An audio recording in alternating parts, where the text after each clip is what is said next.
Is the universe a giant brain? Can the universe learn? Is the universe conscious? Is the universe capable of observing itself?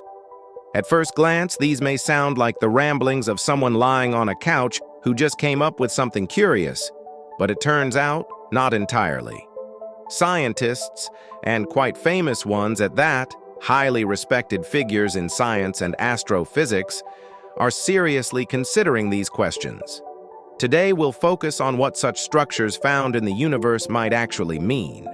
So it's time to dive down the rabbit hole. Over the years, various theories have emerged attempting to explore this strange similarity to the neural tissue in our brains. One such theory was proposed by the YouTube famous German physicist Sabine Hossenfelder in August 2022. She wrote an article published in Time that sparked considerable controversy. The publication, titled "Maybe the Universe Thinks, Hear Me Out," describes an analogy between the universe and neural networks. According to her theory, the universe, much like our nervous system, has a complex hierarchical structure. It is estimated that around 200 billion detectable galaxies are not distributed randomly, but are gravitationally connected into groups that form even larger clusters, linked by galactic filaments, threads of galaxies creating large-scale structures. When we look at the cosmos as a whole, this cosmic web of groups and filaments resembles a connectome, the complete map of connections in the brain formed by neurons and their synapses.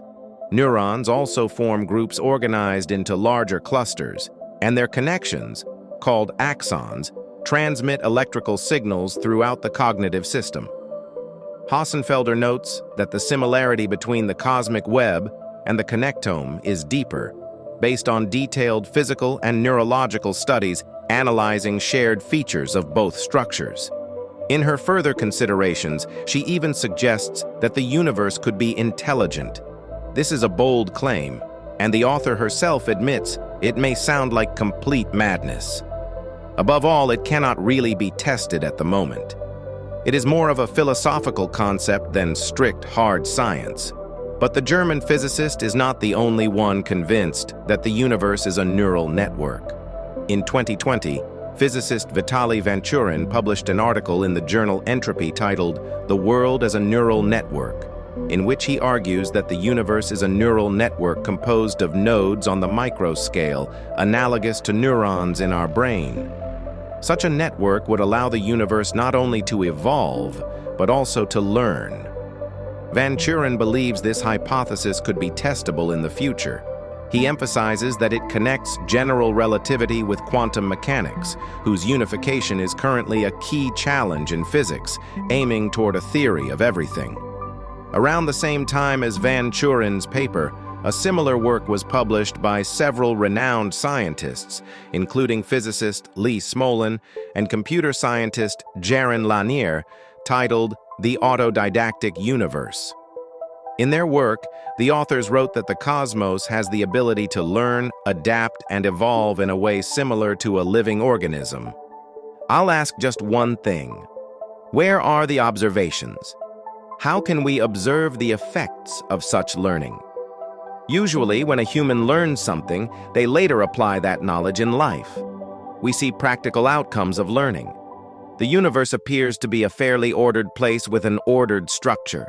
I don't really see room here for active paradigm shifts resulting from learning, but let's keep going down this rabbit hole.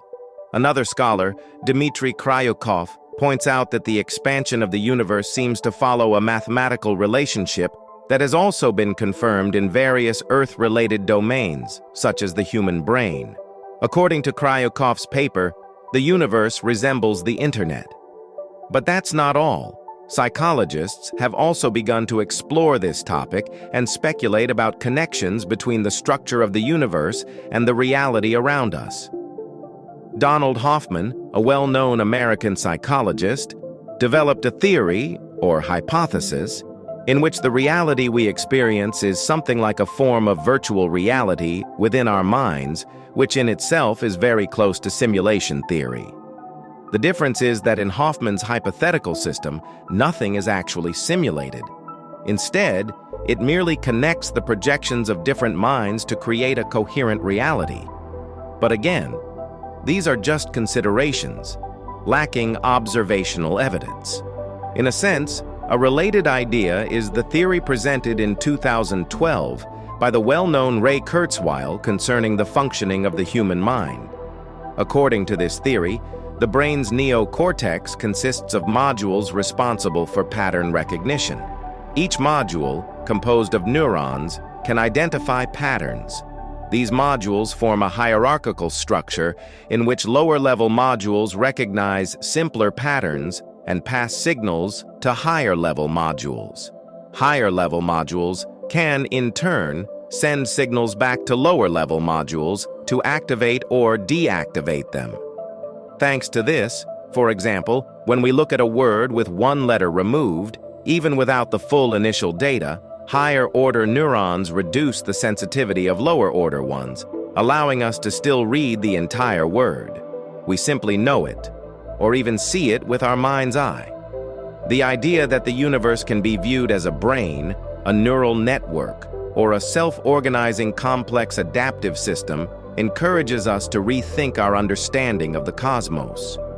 If the universe is indeed a living, evolving entity, then the emergence of life and consciousness on Earth would not be accidental, but a natural and expected outcome of a cosmic evolutionary process that continuously generates higher levels of organization, knowledge, and awareness. New structures of the universe that disrupt our theory of its homogeneity force scientists to reconsider the foundations of what we know. How will further research affect our current fundamental knowledge? What structures are we still unable to detect? Perhaps we will find out soon. After all, new observatories and new methods of observation are just around the corner. Honestly, this is a set of hypotheses, and in a way, theories, that truly stimulate thinking. I hope research continues in this direction, and perhaps one day something interesting will come of it. Maybe it will turn out to be just correlation, mere similarity with nothing deeper behind it. But if we see a correlation, it's worth exploring the topic so we don't miss something important, something potentially fundamental. Let me know in the comments what you think about this topic.